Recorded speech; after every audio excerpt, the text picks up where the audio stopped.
Expert Seshu గారు కూడా join అయ్యారు, వాళ్ళ వర్షన్ తీసుకుందాము.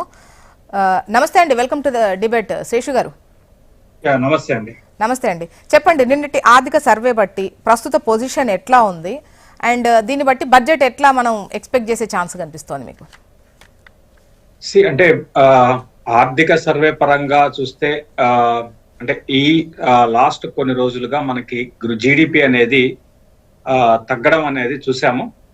సో దానికి ఇంతకుముందు వేరే పొలిటికల్ అనుకుంటాను వాళ్ళు చెప్పడం ఏంటి అంటే సో బీజేపీ గవర్నమెంట్ సరిగా లేదు అన్నట్టుగా, అంటే పాలసీస్ సరిగా లేవు అన్నట్టుగా మాట్లాడుతున్నారు.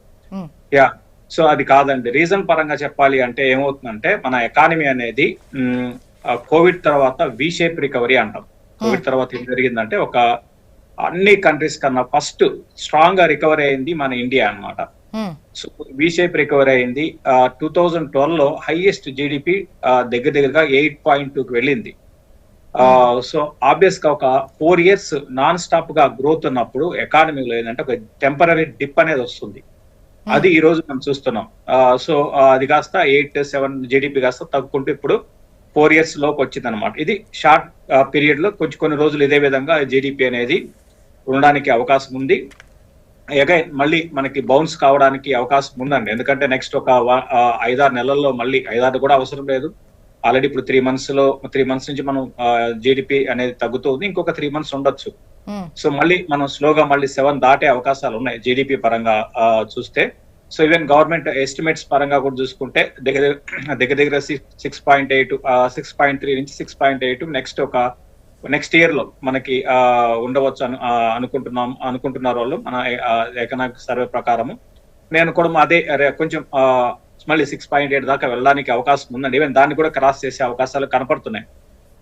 ఇక తగ్గడానికి ప్రధాన రీజన్ ఏంటి అంటే ఆల్రెడీ ఇంతకు ముందు చెప్పినట్టుగా ఇప్పుడు కూడా ఎకానమీలో ఎలా ఉంటుందంటే ఇదని కాదు, మన దేశం అనే కాదు, ఏ దేశమైనా కూడా షార్ప్ గా పెరిగినప్పుడు, వి షేప్ గా పెరిగినప్పుడు ఆబ్వియస్ గా ఒక 1.5 year కొంచెం కిందకు వస్తుందండి. ఇది గతంలో కూడా జరిగాయి. మళ్ళీ బౌన్స్ అయిపోతుంది, ప్రాబ్లం అయితే లేదు. ఓవరాల్ గా ఇండియన్ ఎకానమీ అనేది ఒక ఫేజ్ లోకి, అంటే 2010 నుంచి 2020 వరకు ఒక పీరియడ్ అనమాట. అది కన్సాలిడేషన్ పీరియడ్ అంటాము.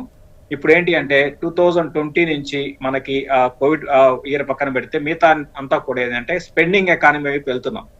సో అంటే బయటిగా డబ్బులు బయటికి రావడం మనం చూస్తున్నాం. ఈ రోజు గవర్నమెంట్ కి ఇన్కమ్ ఏ విధంగా పెరిగింది, జిఎస్టీ రూపేణా కావచ్చు, అదే విధంగా అన్ని విధాల గవర్నమెంట్ కి ఇన్కమ్ పెరిగింది. స్పెండింగ్ కూడా బాగా, మనిషి స్పెండింగ్ కూడా బాగా పెరిగిందండి. హైయెస్ట్ స్పెండింగ్ లాస్ట్ ఒక 3-4 years లో ఇండియాలో చోటు చేసుకుంది. అదే విధంగా మనకి కోవిడ్ కి ముందు మన బడ్జెట్ ఎంత అంటే 20-25 lakhs అండి, 25 lakhs crores. ఈ రోజు దగ్గరగా 50 లక్షల కోట్ల బడ్జెట్. అంటే లాస్ట్ 4-5 years లో మనం డబల్ అయిపోయింది మన, అంటే 100% గ్రోత్ 5 years లో. ఎక్కడ గ్రోత్ సార్? ఇది మీరు ఎకనామిక్ సర్వే గురించి చెప్పండి సార్, ఏదో చెప్తున్నారు. ఎకనామిక్ సర్వే 10 సంవత్సరం అప్పులు తీసుకొస్తారని చెప్పింది ఎకనామిక్ సర్వే. మీరు ఏదో చెప్తున్నారు సార్. 1947 వరకు 7%, 1947 పడతాట 8% గ్రోత్ వస్తానికి. మీరు అది చెప్పండి సార్, ఏదో చెప్తారు సార్ దయచేసి. నేను పొలిటికల్ గా మీరు ఏదో తీసుకొని చెప్తున్నారు. చరణ్ గారు మీరు మాట్లాడిస్తారా? లేదా మీరు మాట్లాడి కదా సార్, చెప్పండి. చెప్తున్నా గ్రోత్ పెరుగుతుంది. ఏం చెప్పింది ఎకనామిక్ సర్వే? 200 వేణుగోపాల్ రెడ్డి గారు, చరణ్ గారు ఒక్క నిమిషం అండి, మళ్ళీ మీ టైం వచ్చినప్పుడు చెప్పండి, ఖచ్చితంగా నోట్ డౌన్ చేసుకోండి. ఎందుకంటే ఒకవేళ మమ్మల్ని అన్నాడు తప్ప వాళ్ళు వాస్తవాలు చెప్పాలి కదా. శేషు గారు వాళ్ళ ప్రశ్న ఏంటి? ఎకనామిక్ సర్వే గురించి మాట్లాడండి సార్. మీది మాది మీకొద్దు. అవునండి, మీరు ఎకనామిక్ సర్వే మీరు స్టడీ చేసి ఒకసారి మాట్లాడితే 2047లో 80% అయితని చెప్తే మీరు ఈ సంవత్సరం పెరిగిపోతుందని చెప్పారు. అంచనా వేసిందే 6.8% అయితని చెప్పారు వాళ్ళు. అవునండి, నెక్స్ట్ ఇయర్ కి ఎట్లయితే సార్ మీరు దయచేసి ఒకసారి వికసిత్ భారత్ అనేది. శేషు గారు ఒక్క నిమిషం చరణ్ గారు, మీరు అడిగే క్వశ్చన్ క్లారిటీ ఇస్తా. ఇప్పుడు 2047 నాటికి వికసిత్ భారత్ అంటే అప్పటి వరకు 8% అందుకోవడం లక్ష్యం, అంతేనా చరణ్ గారు? మీ క్వశ్చన్ అదేగా? సో అలాంటప్పుడు నెక్స్ట్ ఇయర్ కి ఎట్లా అవుతుంది అని చెప్పేసి చరణ్ గారి క్వశ్చన్. దయచేసి మా పార్టీ ఒపీనియన్ కాదు, నా ఒపీనియన్ కాదు. నేను ఏం చెప్తా ఉన్నానంటే 2025-26 అనౌన్స్మెంట్ మీదనే కదా మీరు అడిగారు. లేదు మేడం, పార్లమెంట్ లో అది ఎకనామిక్ సర్వే అది ఆ అనౌన్స్మెంట్ కదా, ఆర్థిక సర్వే అనౌన్స్మెంట్ పైనే కదా మీరు అడిగింది అంటున్నా. ఎస్ మేడం, ఆ, వాళ్ళే శేషు గారు 47% ఒక్క నిమిషం, చరణ్ గారు నేను చెప్తాను. ఎకనామిక్ సర్వే ఒకటండి. ఎకనామిక్ సర్వే అనేది ఏంటి అంటే ఇప్పుడు ఈ లాస్ట్ కొన్ని రోజులుగా ఉన్న పరిస్థితులు బేరీజ్ వేసుకొని చేస్తారండి. అయితే ఇక్కడ మీరు గమనించాల్సింది ఏంటంటే ఓవరాల్ గా జీడిపి అనేది తగ్గడం టెంపరీగా ఉంటుందండి.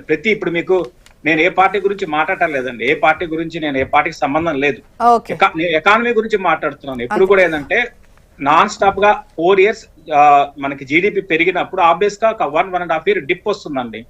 సో అది ఈ టెంపరీ డిప్ తో నిర్ణయాలు మారేటువంటి అవకాశము, కొనసాగించేటువంటి అవకాశాలు ఉంటాయా ఉండయా అనేది మాట్లాడుకుందామండి. ఒక చిన్న బ్రేక్ తర్వాత డిబేట్ ని కంటిన్యూ చేద్దాం. Please take a break.